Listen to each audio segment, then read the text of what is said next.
Praise lord అండి. ఈరోజు ఉదయకాల సమయంలో మన బైబిల్లో ఉన్న వాక్యాన్ని ఒకసారి పరిశీలించుకుందాము.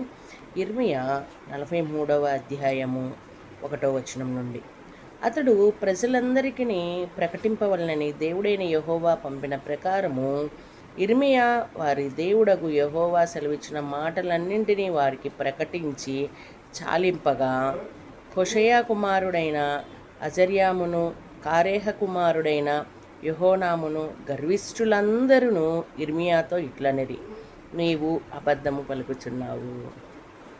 దేవుడు చెప్పమని ఇర్మియాకి ఆజ్ఞాపించి పంపించగా, ఇర్మియా చెప్పవలసినటువంటి విషయాలన్నీ కూడా ప్రవక్త అయిన ఇర్మియా వాళ్ళతో మాట్లాడినప్పుడు వాళ్ళందరూ కూడా ఇర్మియాతో ఏమని మాట్లాడుతున్నారంట? గర్విష్ఠులు అని ఇక్కడ వారిని సంబోధించారు. వీళ్ళందరూ ఏమంటున్నారు? మీరు చెప్పేది అబద్ధం.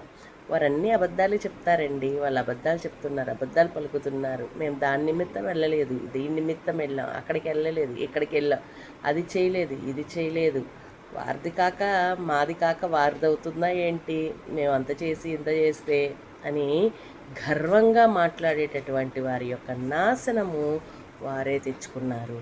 కాబట్టి ఈరోజు గర్వంతో అబద్ధాలు పలుకుచు అది ఇది అని చెప్తూ ఎవరైతే నిందలు మోపుతున్నారో వారి నాశనము బైబిల్ ప్రకారముగా ఉంది.